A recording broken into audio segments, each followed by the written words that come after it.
ओम। पूरे देश को जगाने वाले, स्वदेशी को धरातल पर उतारने वाले परम पूज्य स्वामी जी महाराज के चरणों में मैं भारत के सभी नागरिकों की ओर से कोटि कोटि नमन करता हूं, वंदन करता हूं, प्रणाम करता हूं। परम पूज्य स्वामी जी महाराज ने जैसा कहा, जो सुबह सुबह पूज्य स्वामी जी महाराज पूरे देश के ब्रेन की प्रोग्रामिंग करते हैं, ये बहुत बड़ी बात है। रोगी व्यक्तियों को कैसे रोग ठीक हो सकता है, इसका रास्ता दिखाते हैं। और भारत, हमारा पूर्वज कितने अमीर थे, कितने समृद्धशाली थे, ये हमें बताते हैं। और हमें यदि इस गौरव का भान हो जाए, किसी बच्चे को यदि ये पता हो कि तुम्हारे दादाजी, तुम्हारे परदादाजी इतने अमीर थे, तो उसके माइंड में एक टारगेट सेट हो जाता है कि मैं भी इतना कमा सकता हूं, मैं भी ये कर सकता हूं, क्योंकि मेरे अंदर भी उन्हीं पूर्वजों का डीएनए है, उन्हीं पूर्वजों का खून है। तो परम पूज्य स्वामी जी महाराज का उद्देश्य, ये बातें बताने का उद्देश्य ये है कि भारत यदि विश्व गुरु था, विश्व से सबसे समृद्ध था, अमीर था, तो वो आज भी बन सकता है। आज भी भारत के अंदर वो ताकत है। परम पूज्य स्वामी जी महाराज ने जैसा बताया, 6ठी शताब्दी से लेकर जो विदेशी आक्रमणकारियों ने लूट की, उस लूट में अभी जो आंकड़े आएंगे उसमें कई बार आपको यकीन नहीं होगा। उससे पहले मैं बस एक तथ्य रखना चाहता हूं, सामने स्क्रीन पर भी आपको दिखाई देगा। अंग्रेज जब यहां से जाने वाले थे 1940 में, जब सेकेंड वर्ल्ड वॉर चल रहा था 1939 से लेकर 1945 तक, 1944 तक, तो उस सेकेंड वर्ल्ड वॉर में 1941 में जब अंग्रेजों को धन की आवश्यकता थी, तो भारत से उन्होंने चांदी का भरा हुआ SS गैरी सिप्पा नाम का जहाज भारत के कलकत्ता बंदरगाह से, वेस्ट बंगाल के बंदरगाह से आयरलैंड के लिए रवाना किया। वो जहाज के बारे में, उस जहाज के ऊपर 216 टन, 216 टन का मतलब है 2,16,000 किलो चांदी लदी हुई थी।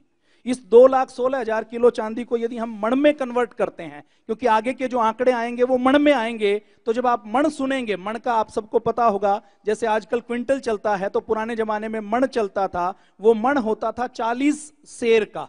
एक सेर 1 किलोग्राम का भी हम मान लें, यद्यपि थोड़ा सा कम होता है, तो भी इसके मण बनाते हैं। तो ये 5,400 मण चांदी 1941 में SS गैरी सिप्पा नाम के जहाज पर भारत से आयरलैंड भेजी जा रही थी, क्योंकि उस समय ब्रिटेन के प्रधानमंत्री को धन की जरूरत थी और इस तरीके से ये लूट चलती रहती थी।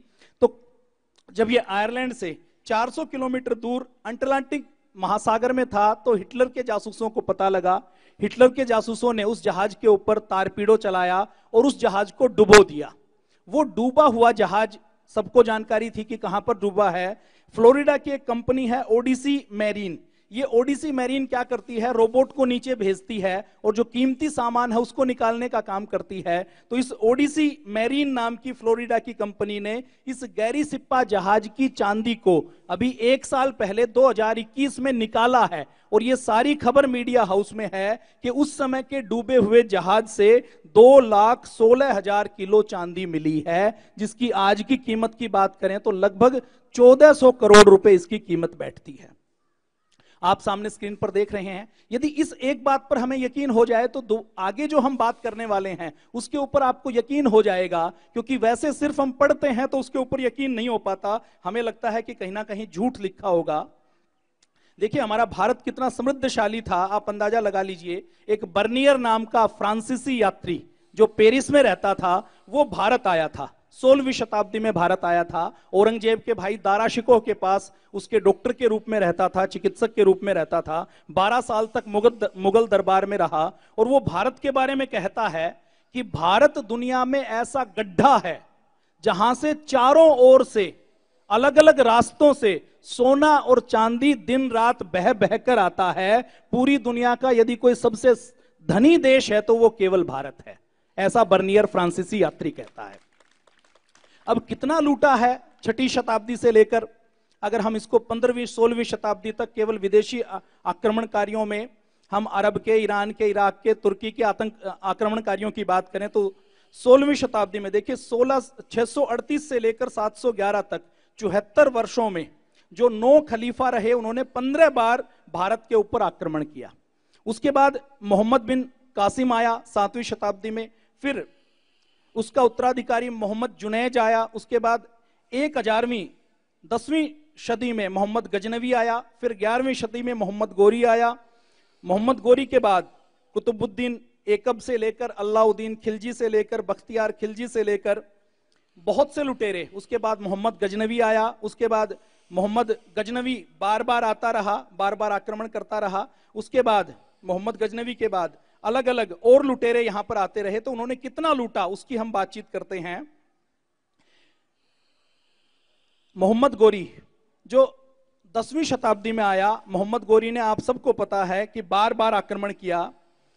मोहम्मद गोरी जब आया तो उसने जयचंद की गद्दारी से पृथ्वीराज चौहान जी को हराया, और उस समय उन्होंने जो मार की, जो मंदिरों को तोड़ा, उसकी मैं बात नहीं करता। अभी आज हम जो विशेष तौर पर बात करने वाले हैं वो लूट की बात करने वाले हैं। तो उन्होंने उस समय सोना चांदी हीरे जवाहरात को 4000 ऊंटों पर लाद कर अफगानिस्तान लेकर गया। और ये दो तरह से लूट चलती थी। ये जो मंदिर भी तोड़ते थे ना, तो उनको बुत परस्ती से कोई परहेज नहीं है। मुसलमान भी जो है वो मजार की पूजा करते हैं ना। हमारा भगवान, हमारे देवता ऋषि मुनि तो खड़े हुए, उनका लेटा हुआ है, और उसमें कोई आकृति नहीं होती है, खाली बस एक ऐसी मजार सी बनी होती है। तो कोई बुत परस्ती वाली बात नहीं है। लेकिन पहले जो मंदिर होते थे वो अर्थव्यवस्था के, शिक्षा व्यवस्था के, वो धर्म व्यवस्था के, हमारी समाज व्यवस्था के केंद्र होते थे। इसलिए मंदिरों को तोड़ने और लूटने का मतलब है भारत की अर्थव्यवस्था, भारत की शिक्षा व्यवस्था, और वहीं पर वैद्य रहता था मंदिर में, भारत की चिकित्सा व्यवस्था, भारत का सामाजिक ताना बाना, भारत की रीति नीति वही मंदिरों से नियंत्रित होती है। मंदिर तोड़ना मात्र एक भवन को तोड़ना नहीं है, ये भारत तोड़ने का षड्यंत्र था। कुछ लोग ऐसे बोलते रहते हैं मंदिर तोड़ दिए, क्या हुआ, बुत परस्ती चलती थी। बुत परस्ती की बात नहीं है।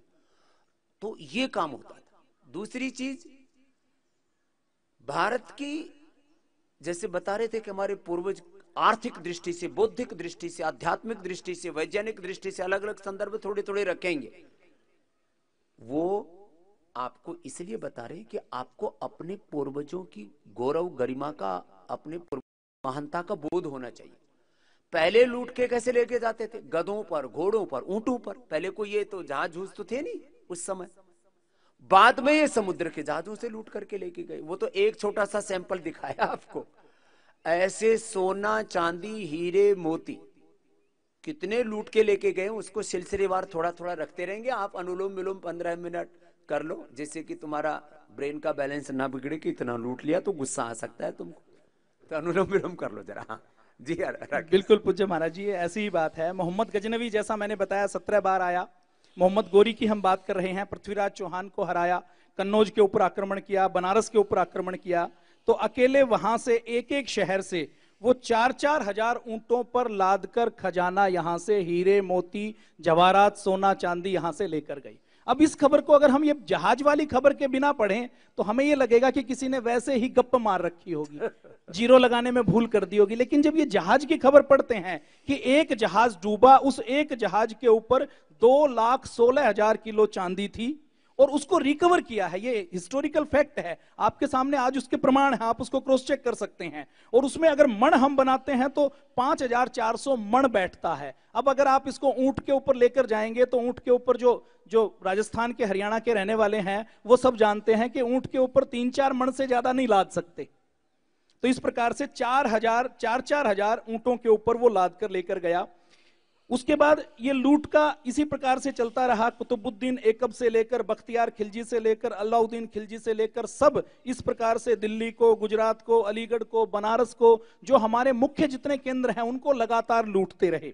अच्छा, पूज्य स्वामी जी महाराज ने जैसा कहा कि हमारे यहां धन संपत्ति कितनी थी, एक प्रमाण और देख लीजिए तो आपको इसके ऊपर अच्छे से यकीन हो जाएगा। फिर आपको ये नहीं लगेगा कि क्या हमारे पास वाकई में इतना सब सोना चांदी था, इतने हम अमीर थे। क्योंकि पुस्तकों में हमें क्या पढ़ाया गया है कि हमारे पूर्वज तो जाहिल थे, वो तो अनपढ़ थे, वो तो गंवार थे, उनके पास तो कुछ धन संपत्ति थी, दरिद्र थे, पाषाण युग में जीते थे, दरिद्र थे, पाषाण युग में जीते थे, खाने पीने का नहीं पता था, शिक्षा नहीं थी, कोई विज्ञान के नाम पर चीज नहीं थी। पूज्य स्वामी जी महाराज अभी चिकित्सा के बारे में, आयुर्वेद के पक्ष बताते हैं, उसके बारे में बड़ा बड़ी हीनता के भाव हैं और उसके गौरव के भाव जगाना पहले आवश्यक है। तो पद्मनाभन मंदिर आपने नाम सुना होगा, भारत का एक स्टेट है केरल, केरल में पद्मनाभन मंदिर है। उस पद्मनाभन मंदिर का नाम आपने मीडिया में खूब सुना होगा। उस पद्मनाभन मंदिर में 7 तहखाने हैं, मतलब सोने चांदी के खजाने हैं, जहां अभी सरकार ने, कोर्ट ने एक समिति बनाई थी और भारत सरकार के अधिकारियों ने कुछ तहखानों को छोड़कर वहां पर जो आइटम है उनके सोने चांदी हीरे जवाहरात की, वो कितने ग्राम के हैं, वो कितने हैं, उसकी गिनती की थी। और कुछ तहखानों की जो गिनती की थी उसमें यह पाया गया था कि लगभग 1.5 लाख करोड़ रुपए की तो हम गिनती कर चुके हैं। और ये जो गिनती की कीमत है, जैसे 10 ग्राम का कोई 2000 साल पुराना सोने का सिक्का है, उसकी जो उन्होंने काउंटिंग की है वो 10 ग्राम सोने की 50,000 रुपए की है। लेकिन अगर इंटरनेशनल मार्केट में उसकी एंटीक वैल्यू को देखा जाए तो वो एंटीक वैल्यू उसकी 10 गुना से लेकर 20 गुना 50 गुना कुछ भी हो सकती है। तो आप अंदाजा लगाइए कि अगर 1.5 लाख करोड़ रुपए की संपत्ति आज भी भारत के एक मंदिर के कुछ तहखानों में है और वहां के जो बड़े मेन तहखाने हैं वो तो अभी खोले नहीं गए हैं, तो आपको यकीन हो जाएगा कि विदेशी भारत में क्यों आते रहे और वो मंदिरों को क्यों तोड़ते रहे। पूज्य स्वामी जी महाराज कहते हैं ना कि हमें पूर्ण पुरुषार्थ करना है, हमारे व्यक्तिगत जीवन में त्याग होना चाहिए, तपस्या होनी चाहिए और सार्वजनिक जीवन में वैभवता होनी चाहिए। तो ये हमारे इतिहास में होता था। हम खूब कमाते थे, खूब व्यापार करते थे, उसका दान करते थे, धर्म करते थे, पुण्य करते थे, मंदिरों में जमा कर देते थे और व्यक्तिगत तौर पर तपस्वी और त्यागी की तरह रहते थे। तो ऐसे मंदिरों में संपत्ति रहती थी। एक और व्यक्ति का नाम आपने लगातार सुना होगा, मोहम्मद गजनवी का, जो 17 बार भारत में आया। वो जो 17 बार भारत में आया, तो उसके एक आक्रमण की मैं बात करूं तो मोहम्मद गजनवी जब 1001 में आया तो उसने राजा जयपाल के ऊपर आक्रमण किया। फरिश्ता के अनुसार, जो उनके इतिहासकार हैं, वो लिखते हैं कि नगरकोट, जिस राज्य पर हमने आक्रमण किया, उसमें कितनी धन संपत्ति मिली, उसके बारे में वो लिखते हैं अपनी पुस्तक में। वो कहते हैं 7 लाख सोने की दीनार मिली, जिसको अगर कैलकुलेट करते हैं तो बैठता है 6300 किलो सोना। इसी प्रकार से वो कहते हैं कि 700 मण, अब ये 700 मण में आपको सीधा बताता कि 700 मण चांदी मोहम्मद गजनवी लूट कर लेकर गया तो आप यकीन नहीं करते। लेकिन आप उस जहाज की फोटो को याद कर लीजिए, अगर 1941 में भी इतना सोना और चांदी भारत में था कि 2 लाख किलो चांदी भारत से बाहर भेजी गई और जो आज रिकवर की गई है, तो आपको इसके ऊपर सहज यकीन हो जाएगा। तो 700 मण चांदी के पात्र वहां से लेकर गए, 200 मण शुद्ध सोने की और मुद्राएं लेकर गए, 2000 मण चांदी जो रा फॉर्म में थी, जिसके आभूषण या कुछ बर्तन नहीं बने हुए थे, जो सिल्लियों के रूप में थी, वो लेकर गए, जो लगभग 80,000 किलो बैठती है। 20 मण हीरे, पन्ने, मोती, बहुमूल्य मणियां भारत से लेकर लौटे। और ये केवल उसके एक आक्रमण की बात है। उसके बाद उसने थानेसर में लूट की। थानेसर में जो उसने लूट की, तो उसका दरबारी लिखता है कि उनको एक याकूत, एक ऐसा दुर्लभ मणि रत्न ऐसा मिला जो 1600 ग्राम का था। वो लिखते हैं कि 400 मिस्काल का था। ये मिस्कल अरबी के वजन की मात्रा है, जो लगभग 4 ग्राम के आसपास होती है। तो 1600 ग्राम के हीरे, मोती, मणि उनको मिलते हैं। और वो कहता है कि ऐसा नसीब, ऐसा हीरा मोती, ऐसा जवाहर हमने कभी जिंदगी में ना देखा था, ना कभी सोचा था। फिर उन्होंने कांगड़ा में आक्रमण किया, ज्वाला जी के मंदिर में आक्रमण किया। ज्वाला जी के मंदिर में आक्रमण किया तो उन्होंने देखा कि वहां पर मंदिर के अंदर से उन्होंने 60 लाख सोने की दीनार, कई मण सोने की मूर्तियां, सोने चांदी की ईंटें, कई मण खालिस सोना, 20 मण चांदी और अनगिनत हीरे, जवाहरात, मोती, लाल और नीलम मिले हैं। यह हुक्म तारीफ में उनका दरबारी लिखता है। मोहम्मद गजनबी उसके बाद मथुरा चढ़ा, मथुरा पहुंचा, तो मथुरा में भी उसको 10 टन चांदी मिली, जिसको वो ऊंटों के ऊपर, खच्चरों के ऊपर लाद कर लेकर गया। मथुरा के बारे में यह कहा जाता है कि वो जो मथुरा से निकला, तो मथुरा में निकलते हुए उसके पास 100 ऊंटों के बराबर सोना, चांदी, हीरे, जवाहरात थे। अब ये मोहम्मद गजनी जब हर बार लूट कर जाता था अपने देश में, तो एक पुस्तक है इलियट एंड डाउन्स की, वो लिखते हैं कि वो जब प्रदर्शनी लगाता था तो लूट की गजनी में नागरिकों के सामने जब प्रदर्शनी लगाता था तो गजनी के नागरिक और उस समय दूसरे देश के जो राजदूत या दूसरे देश के लोग उस गजनी में होते थे तो उनकी आंखें खुली की खुली रह जाती थी कि भारत के अंदर या इस दुनिया में किसी भी देश के अंदर इतना सोना चांदी हीरे जवाहरात हो सकते हैं। मैंने 2 प्रमाण आपके सामने दिए हैं। यदि पद्मनाभन मंदिर और जहाज की बात किए बिना ये बात इस मंच से होती तो शायद आप यकीन नहीं करते, लेकिन वो 2 प्रमाण आप आज आंखों के सामने रखेंगे तो आपको लगेगा कि ये जो लिखा है ये 100% सत्य है। सोमनाथ के मंदिर के ऊपर आक्रमण किया और एक बार नहीं किया, बार बार किया। इसका मतलब क्या है कि एक बार मंदिर को खाली कर दिया, एक बार लूट कर ले गए, 1-2 साल 3 साल बाद दोबारा आते हैं तो दोबारा उतनी धन संपत्ति आ जाती है। तो सोमनाथ के मंदिर की मूर्ति को ना तोड़ने के लिए उनको स्थानीय निवासियों ने कहा कि आपको 3 करोड़ रुपए हम दे देंगे। तो किसी ने उसको बताया कि 3 करोड़ रुपए तो कम है, इस मंदिर में तो आपको ज्यादा संपत्ति मिलेगी। जैसे कोई पद्मनाभन मंदिर के ऊपर आक्रमणकारी आए और उसको हम कहें कि आप कुछ करोड़ रुपए ले लीजिए, कुछ 1000 करोड़ ले लीजिए, तो जब उसको पता लगेगा कि इसके अंदर 1.5 लाख करोड़ रुपए तो कुछ तहखानों में है तो वो हमारे ऑफर को मानेगा नहीं। ऐसे ही उसने स्वीकार नहीं किया और उसने मंदिर को तोड़ा और तोड़ने के बाद उसके इतिहासकार लिखते हैं कि उसमें से इतने हीरे जवाहरात, इतना सोना चांदी निकला जितना पुजारी दे रहे थे वो उससे कई गुना ज्यादा था। अब ये एक बात यहां पर लिखी हुई है, वो कहते हैं कि उस मंदिर में जो सोने की चेन थी, उन सोने की चेन का वजन 200 मण सोने के बराबर बनता है। मैं इसको नहीं कह रहा कि 200 मण है या इससे कुछ कम ज्यादा है, पर अगर हम पद्मनाभन मंदिर को सामने देखते हैं तो हमें लगता है कि यह सत्य लिखा होगा, इसमें झूठ होने की गुंजाइश नहीं है। उसके बाद एक और आक्रमणकारी का नाम आपने सुना होगा, नादिर शाह का। नादिर शाह 17वीं शताब्दी में भारत आया। और ये मैंने जो मोहम्मद गजनवी की बात की है तो मोहम्मद गजनवी के कुछ आक्रमणों की बात की है। वो जब हर बार आता था तो अनेकों शहरों को लूटता था, अनेकों शहरों से लूट करता था। और वो जब देखिए अरब से कोई यहां आएगा तो उसके वापस जाने की गारंटी नहीं है। उसके साथ में जो लोग हमलावर आते थे उनको भी ये पता था कि वो जब घर से आते थे तो सिर के ऊपर कफन बांध कर आते थे, अपने घर वालों से कहकर आते थे कि कोई गारंटी नहीं है कि हम दोबारा वापस आएंगे कि नहीं आएंगे। तो आप कल्पना कीजिए कि ऐसी कितनी समृद्धि होगी कि लोग सिर पर कफन बांधने के लिए भारत की ओर दौड़े चले आते थे। अब नादिर शाह की हम बात करें तो नादिर शाह ने दिल्ली के दरबार पर हमला किया। ईरानी था नादिर शाह। नादिर शाह ने 17वीं शताब्दी में हमला किया और जब दिल्ली के दरबार पर उसने हमला किया तो उसके दरबारी, जब उसका एक दरबारी है जो इतिहासकार भी है, मिर्जा मेहदी अस्तरवादी, वो जब दिल्ली के दरबार में वहां का खजाना देखता है तो उसकी आंखें खुली की खुली रह जाती है। वो लिखता है कि बेहद कम दिनों में ही शाही खजाने और कारखानों की जब्ती के लिए तैनात अधिकारियों ने अपना काम पूरा कर लिया। यहां तो हीरे मोती जवाहरात रत्न सोने चांदी के बर्तन और दूसरी चीजों का सागर है और इनकी संख्या इतनी ज्यादा है कि हमारे खजांची और मुंशी सपने में भी इनको बहीत खातों में दर्ज नहीं कर पाएंगे। मतलब इतनी है कि उसको गिन नहीं सकते। जैसे पद्मनाभन मंदिर में जो अधिकारियों की फौज लगाई गई जिसने एक एक आइटम की गिनती की थी तो उनको गिनती करने में कई महीने लगे थे, तब जाकर कुछ तहखानों की उन्होंने गिनती की थी।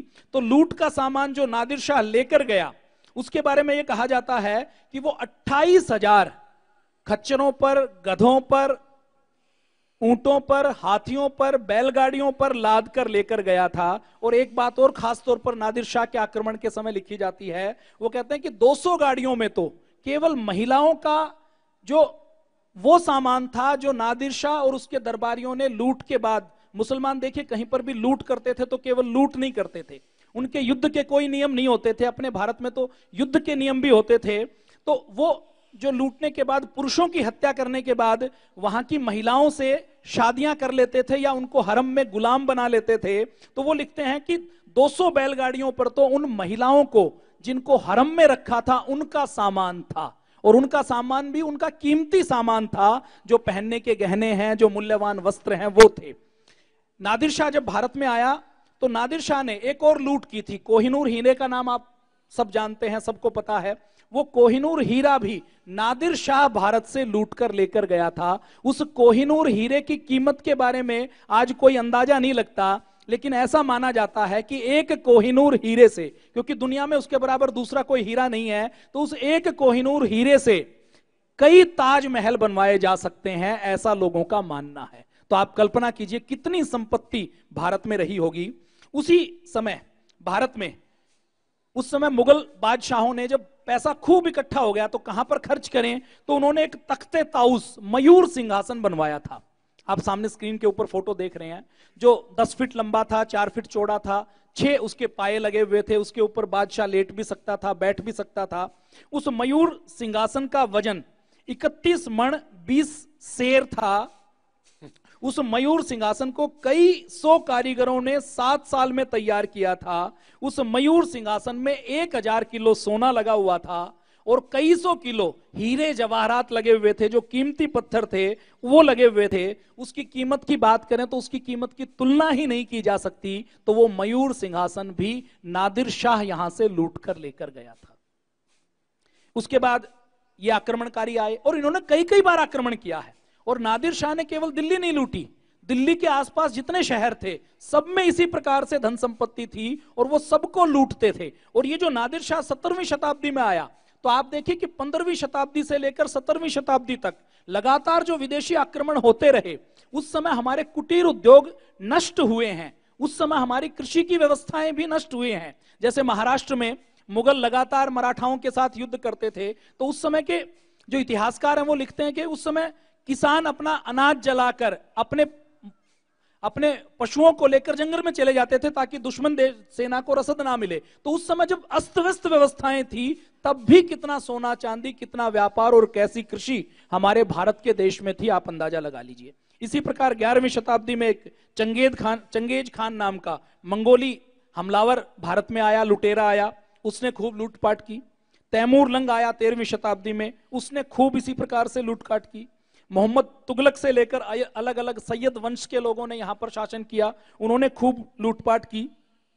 बाबर आया, उसने खूब लूटपाट की। अहमद शाह अब्दाली आया, जिसको अहमद शाह दुर्रानी कहते हैं, उसने भी खूब लूटपाट की।